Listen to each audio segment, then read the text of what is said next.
Hello everyone, Arkas jméno mé a vítám vás u mého názoru na Českou národní banku a její hýbání s kurzem. Musím se takhle nějakým způsobem vyjádřit, mám prostě potřebu říct svůj názor. Takže, co se stalo? Česká národní banka pomocí nějaký systém, to tady vysvětlovat nebudu, to je složitější, hýbe s kurzem. To znamená, že místo abychom za 1 euro dostali 25 korun, dostaneme za něho 27 korun. Spoustukrát jsem slyšel z televize, že prostě to povede k zvýšení cen a podobně. Půjdeme postupně. Takže, k čemu to povede? No, zvýší se ceny, fajn, ale jaké ceny se zvýší? No, zvýší se ceny těch produktů, které se k nám dovážejí. To znamená, polské nekvalitní potraviny, čínský česnek, španělské jablka seschlé a podobně. Čemu toto povede, když se tyhle ceny zvýší? No, vzhledem k tomu, že tady ty nekvalitní potraviny jsou dováženy ve velkém a prostě nějakými nejsou to kvalitní potraviny, jako většina těch českých, tak můžou tu cenu podsadit. Můžou dát prostě nějakou cenu, tu nejnižší, kterou můžou. No, tím vlastně likvidují ale české výrobce, nej třeba právě ty farmáře, ty, co pěstují ty jabka, protože člověk běžný si radši koupí jabko za 25 korun, který je ze Španělska, než za 27, který je z Česka. Ovšem k čemu tohle povede, když se takhle hýbne s kurzem? No, bude to mít hnedka několik následků. Zvednou se teda ceny těch dovážených potravin. Fajn. Ale na druhou stranu to povedle k lepší konkurenceschopnosti českých výrobců. To znamená, že když bude polský nekvalitní sýr o pár korun dražší než český, tak obyčejný člověk si koupí radši ten český. To znamená, že na tom vydělá česká firma, která zaměstnává české lidi. Ti zaměstnanci budou mít větší jistotu práce, větší jistotu platu a nebude se jim šahat na plat, nebudou si dělat úspory. To znamená, že dokonce se jim může i ten plat vlastně zvednout, že? Ale buďme teďka trošku pesimisté víc, jakože, nebuďme až tak optimističní. To znamená, že ten zaměstnanec na tom vydělá. Ten, co pracuje v té lékárně. Ten si pak koupí o 3 rohlíky víc, jo. Uvádím vlastně modelově, jo. Neberte mě za slovo, aby zase někteří neřekli, no jo, ale na co 3 rohlíky víc. Koupí si o 3 rohlíky víc. Vydělá na tom pekař. Ten na tom vydělá tolik, protože to není jenom na rámci jednoho člověka, to je v rámci celé republiky. Ten si za to koupí skříň. Protože na tom vydělá, protože má za den třeba o 10 000 korun víc. Čistý zisk.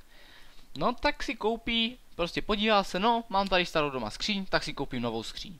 Tak si koupí novou skříň, vydělá na tom stolář. Stolář si půjde koupit zas o pár rohlíků víc. A koupí si třeba ne s nekvalitním polským salámem, protože je dražší, ale s českým. Zase na tom vydělá česká masna. A tak dále, a tak dále. To je první věc. Druhá věc.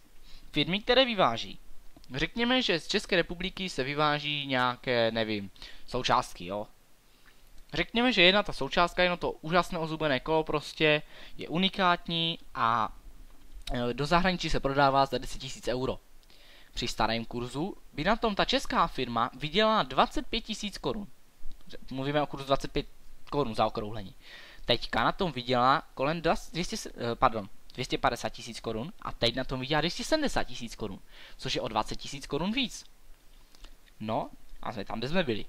Firmy víc vydělají, nebudou propouštět, lidé budou mít větší jistotu práce, budou si prostě kupovat víc věcí, firmy na tom vydělají, budou si brát, dostanou zase zaměstnanci víc přidáno a tak dále. Budou si brát úroky, banky na tom vydělají, půjčky, no, jdeme dál. Co se týče dalšího zdražení, ano, zdraží se věci, které si v České republice nemůžeme vyrobit. Nemáme prostě natolik dobré, prostě, jak bych to řekl, nejsme na tak dobrém místě, abychom si sami mohli vyrobit naftu, benzín, jo, protože nemáme ropu.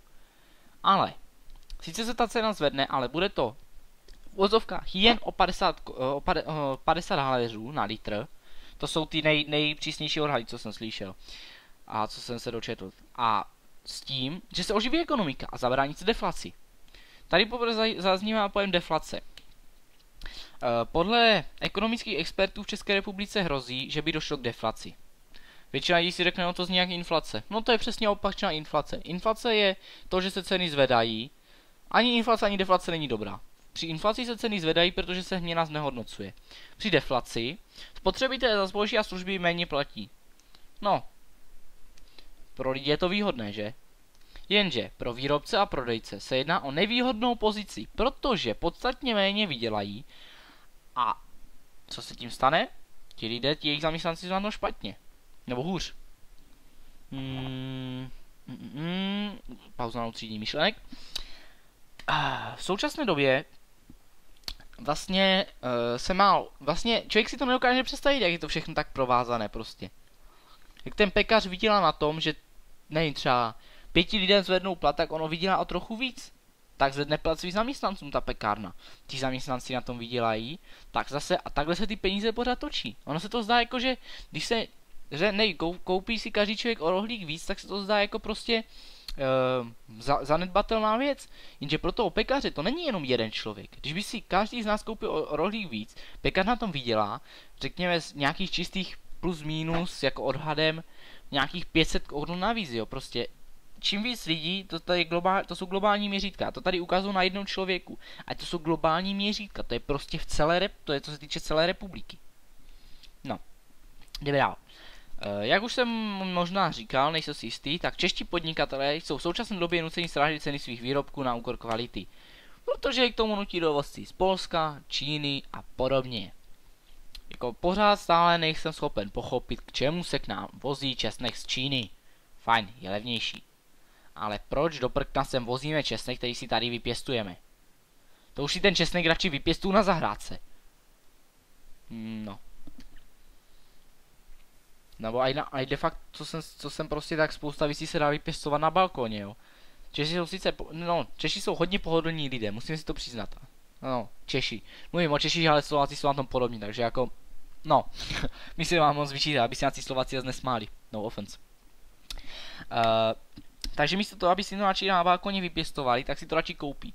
No a koupí si ten levnější z Číny, že? Nebo většinou. No a ten český farmář zase na tom prodělá. Ale proč se sem sakra vozí z Číny? Vemte si, podívejte se schválně, jestli máte někde po ruce, otevřete si Google, podívejte se, kde leží Čína, kde leží Česká republika. Jak je to daleko od sebe? Vemte si, že co je lepší? Když se ten česnek doveze o nějakých maximálně nějakých, nevím, 200 kilometrů, plácám, než když se poveze přes půlku země koule, kdy ten česnek dorazí čerstvější? Kdo nám ho dodá čerstvější? Kdo nám ho dodá s chutí? No přece ta česká firma, protože ten česnek, co se veze ze zahraničí, tak se veze, tuším, že i podchlazený nějak. Takže veškeré prostě veškeré tím převážením, tím skladováním se veškerá chuť, veškeré vitamíny, veškeré ty výživné látky se prostě ztratí. No. A v Číně je samozřejmě levná pracovní síla, že levné tam všechno vyrobit v Číně levně, no a pak to vozí do Čech, že tam na tom vydělá a chudáci české firmy. No. Je potřeba se nad celou věcí vlastně zamyslet a nepřijímat názory jiných, teda převážně médií.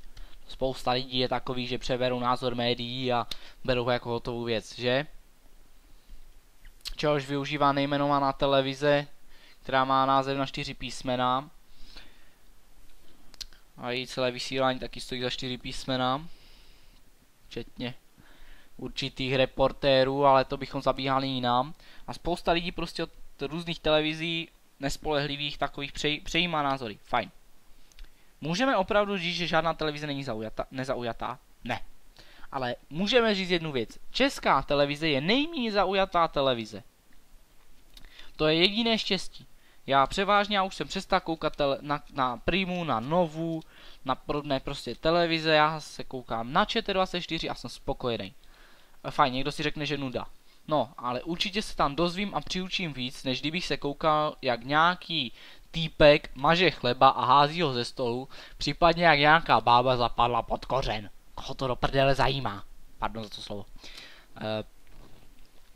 Takže asi tak. Prostě na ČT24 se mi líbí to, člověk by si měl udělat vždy vlastní názor na cokoliv. A prostě za tím názorem si stát. Samozřejmě neříkám, že když by se měnili situace, že ten názor nezmění, že prostě ho nepřizpůsobí novým podmínkám. A i prostě ten názor obstál. Jo, to prostě nejde jenom říct jeden názor a toho se pevně držet. To je prostě tomu se, teďka nevím, jestli tomu zrovna říká, ale hraničí to prostě s fanatismem už pak. Jo. Jsou ti prostě někteří, zdůrazňuji někteří nábožně založení lidé, kteří neuznávají jiný názor. Já prostě nemám problém s jiným názorem. Fajn, někdo má jiný názor, ať ho má. Jako je to jeho názor, já mu ho brát nebudu. Každý má na svět jiný názor. A ne všechny názory se shodujou. Tudíž lidičky, tady už to ukončím. Vytváříte si vlastní názory, přemýšlejte nad vším, co se děje a nepřijmejte názory jiných.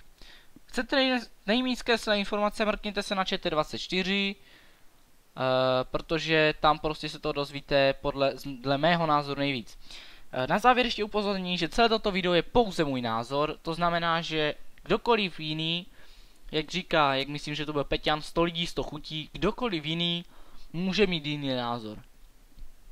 Prosím, já proti tomu nic nemám. Tudíž, vaše názory do komentářů, doufám, že jste se trochu nad tím videem zamysleli a snad je to vše. Když by něco, budu to specifikovat v popisku, v komentářích. Fuj, a už jsem vymluvený. Mějte se krásně, užijte si života, nemyslete na inflace, deflace a dějte si vlastní názory. Bonsai.